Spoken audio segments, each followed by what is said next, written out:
मेरे प्रिय बच्चों, प्राचीन भारत के इतिहास में आज हम गुप्त साम्राज्य के बारे में पढ़ने जा रहे हैं।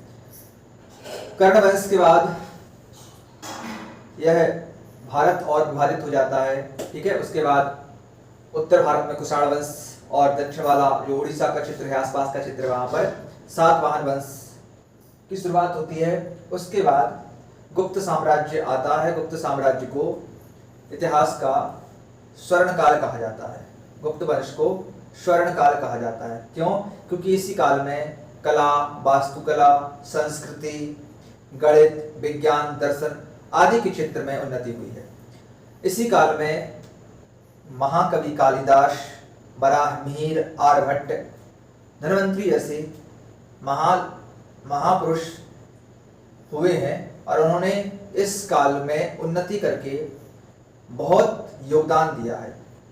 ठीक है, तो हम इस काल के बारे में पढ़ेंगे। तो इस काल को प्रारंभ या इस काल की जो स्थापना है, संस्थापक है, वो श्रीगुप्त को माना जाता है। उसके बाद चंद्रगुप्त प्रथम आते हैं, जिसे गुप्त काल का या गुप्त युग का वास्तविक संस्थापक कहा जाता है। इसमें कुछ प्रमुख राजा हुए, जैसे चंद्रगुप्त प्रथम, उसके बाद समुद्रगुप्त, चंद्रगुप्त द्वितीय, विक्रमादित्य, कुमारगुप्त, स्कंदगुप्त आदि। यह ऐसे राजा थे जिन्होंने गुप्त साम्राज्य को एकीकृत करने का प्रयास किया, गुप्त साम्राज्य को फैलाने का प्रयास किया, विवाह संबंधों के द्वारा, विजयों के माध्यम से आदि कारण से।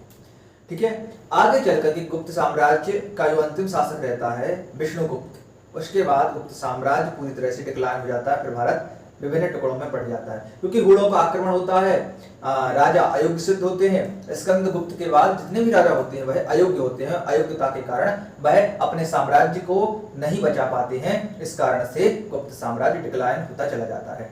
तो हम संक्षिप्त में गुप्त काल को जान लेते हैं। तो गुप्त साम्राज्य है बच्चों 240 ईस्वी से 550 ईस्वी तक रहा है। संस्थापक इसके श्रीगुप्त को माना जाता है, जिन्होंने 40 से 280 यानी कि 20 साल इन्होंने काम किया है। ठीक है, उदय 3री शताब्दी से 6वीं शताब्दी तक गुप्त साम्राज्य रहा है। ठीक है, और यह कौशाम्बी जो वर्तमान में प्रयागराज वाला क्षेत्र है, वहां यह उदय हुआ था। ठीक है, वहां से यह उदय हुआ है। ठीक है, और गुप्त साम्राज्य के बारे में स्तंभ लेख हैं, जैसे कि इलाहाबाद स्तंभ लेख, महरौली का स्तंभ लेख, प्रयाग प्रस्थि, इन अभिलेखों के माध्यम से, स्तंभ लेखों के माध्यम से हमें गुप्त साम्राज्य के बारे में जानकारी मिलती है। ठीक है, इसके अलावा धार्मिक साहित्य भी है, पुराण है, धर्मशास्त्र है, यात्रा वृतांत में चीनी यात्री फाहयान है, उसने भी गुप्त साम्राज्य के बारे में वर्णन किया है। ठीक है, और विशाख दत्त द्वारा मुद्रा राक्षस है, इसके द्वारा भी, इस पुस्तक में भी मुद्रा राक्षस नामक पुस्तक जो विशाख दत्त द्वारा लिखी गई है, इसमें भी गुप्त साम्राज्य के बारे में वर्णन किया गया कि वहां की प्रशासनिक व्यवस्था कैसी थी, आर्थिक स्थिति कैसी थी, वहां पर कैसे संपन्नता थी। वैसे आपको बता दें कि गुप्त साम्राज्य एक ऐसा साम्राज्य था जहां पर भारत पूरी तरह से संपन्न था। ठीक है, इसी काल में भारत को सोने की चिड़िया कहा गया है, क्योंकि ये साम्राज्य पूरी तरह से परिपूर्ण था, संपन्न था। सोने के सिक्के भी जारी किए गए हैं। ठीक है, इस काल में। तो बच्चों 3री शताब्दी से 6वीं शताब्दी तक यह काल रहा और यह सबसे शक्तिशाली राज्य था। कला, संस्कृति, विज्ञान, ठीक है, और साहित्य के लिए यह बहुत ही प्रसिद्ध था। शासक इसमें हुए हैं चंद्रगुप्त प्रथम, समुद्रगुप्त, चंद्रगुप्त द्वितीय, कुमारगुप्त आदि शासक हुए हैं, जो बहुत ही प्रतापी राजा थे। ठीक है, इनके राज्य में, इनके शासन में पूरी तरह से साम्राज्य, गुप्त साम्राज्य सुरक्षित था। ठीक है, इनके पतन के बाद, इनकी मृत्यु के बाद धीरे धीरे फिर डिक्लाइन होता चला गया। पतन का कारण है हुणों का आक्रमण। कुछ मानते हैं साहित्यकार कि आंतरिक विद्रोह हुए होंगे इस कारण से भी, लेकिन हुणों का आक्रमण प्रमुख है। ठीक है, क्योंकि पश्चिम एशिया से आए थे और धीरे धीरे भारत पर बैक टू बैक हमले करने लगे, और जो भी राजा थे, स्कंदगुप्त के बाद जो भी राजा थे, वो अयोग्य थे, लड़ने में असमर्थ थे। ठीक है, इसलिए धीरे धीरे पतन हो गया गुप्त साम्राज्य का। ठीक है, कुछ विद्वान हुए, कालिदास, आर्यभट्ट जैसे विद्वानों का उदय हुआ। मंदिरों, मूर्तियों, चित्रों में कला का निर्माण, नालंदा विश्वविद्यालय की नींव भी इसी काल में रखी गई है। नालंदा विश्वविद्यालय की नींव किसने रखी थी? कुमारगुप्त ने। ठीक है, इस बात को ध्यान रखना है। तो संस्थापकों के बारे में थोड़ा सा जान लेते हैं कि जितने भी शासन किया है उन्होंने थोड़ा थोड़ा क्या काम किया है। श्रीगुप्त संस्थापक, वास्तविक संस्थापक श्रीगुप्त ने इसकी स्थापना करी थी गुप्त साम्राज्य की, ठीक है, और इनको महाराज की उपाधि से सम्मानित किया गया। उसके बाद उनका पुत्र घटोत्कच आता है, इनको भी महाराज की उपाधि प्रदान की जाती है, लेकिन उन्होंने कुछ ज्यादा काम नहीं किया है। पिता की जो भी साम्राज्य फैला हुआ था पिता का, वो साम्राज्य पूरा इनको मिल जाता है, इनको ज्यादा कुछ परिश्रम नहीं करना पड़ता। चंद्रगुप्त प्रथम आते हैं, गुप्त युग का वास्तविक संस्थापक इनको ही माना जाता है, क्योंकि इन्होंने ही अपने साम्राज्य का और विस्तार किया। इन्होंने क्या किया कि लक्ष्मणी वंश की राजकुमारी कुमार देवी से इन्होंने विवाह कर लिया, और विवाह के बाद जो भी वहां के राजा थे, मतलब जो भी उनके ससुर थे, वहां का शासन भी उनके अंदर ही आ गया, उनके अंडर ही आ गया, इसलिए साम्राज्य और फैल गया, ठीक है।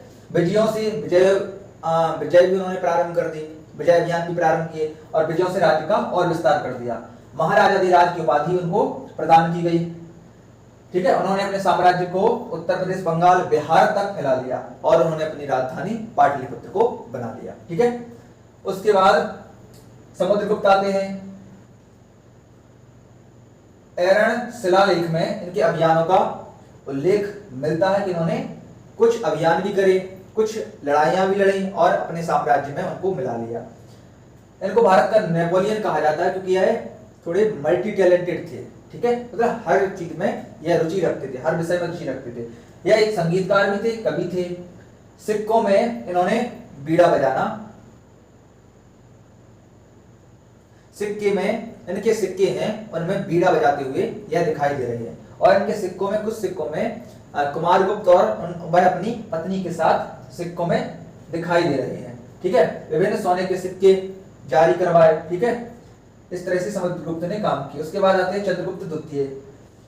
इनके दरबार में नवरत्न थे, क्योंकि चंद्रगुप्त द्वितीय को विक्रमादित्य भी कहा गया, तो विक्रमादित्य की उपाधि से इनको सम्मानित किया गया, और इनके दरबार में नवरत्न थे, ठीक है।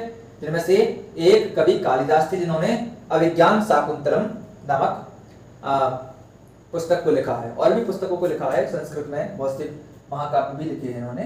चंद्रगुप्त मौर्य, इन्होंने वैवाहिक गठबंधनों से और विजयों से साम्राज्य की सीमाओं का विस्तार कर लिया, ठीक है। उज्जैन को इन्होंने दूसरी राजधानी बनाई, ठीक है। मालवा, गुजरात, सौराष्ट्र के शकों पर इन्होंने कब्जा कर लिया, और इन्होंने अपनी पुत्री, चंद्रगुप्त द्वितीय ने अपनी पुत्री प्रभावती का विवाह वाकाटक शासक रुद्रसेन द्वितीय के साथ कर दिया। जब विवाह करेंगे तो साम्राज्य का विस्तार भी फैल जाएगा, ठीक है। विवाह होने से उन्हें दक्कन में प्रभाव प्राप्त करने में सहायता मिल जाती है, ठीक है, सहयोग भी मिल जाता है राजाओं का। फिर है कुमारगुप्त ने नालंदा विश्वविद्यालय की नींव रखी थी। यह भगवान कार्तिक के उपासक थे। कार्तिक कौन है? भगवान शंकर जी के बड़े पुत्र, ठीक है। शंकरादित्य भी इनको कहा गया। इन्होंने अश्वमेध यज्ञ करवाया था। पहली बार हूणों का आक्रमण इन्हीं के समय हुआ था। हूणों ने पहली बार आक्रमण करने का प्रयास भारत पर कुमारगुप्त के समय में ही किया था, लेकिन आक्रमण असफल हो गया था। क्यों? क्योंकि कुमारगुप्त हर बार इनको हरा देते थे, ठीक है। उसके बाद है स्कंदगुप्त। यह एक वैष्णव थे। हूणों के हमले को इन्होंने विफल कर दिया, ठीक है। इतनी बार भी हूणों ने हमला किया, सारे हमलों को इन्होंने विफल कर दिया। उसके बाद आते हैं विष्णुगुप्त। यह अंतिम शासक रहते हैं। 540 से 550 यानी कि 10 वर्ष ये काम करते हैं, और हूणों के आक्रमणों से यह अपने साम्राज्य को, अपने राज्य को नहीं बचा पाते हैं, और यहां से धीरे धीरे गुप्त साम्राज्य पतन की ओर बढ़ जाता है, ठीक है। तो यह जानकारी गुप्त साम्राज्य के बारे में थी। आई होप यू कि आपको यह जानकारी पसंद आई होगी। बच्चों, पसंद आई हो तो हमारे चैनल को सब्सक्राइब जरूर कर दीजिएगा। Thank you very much.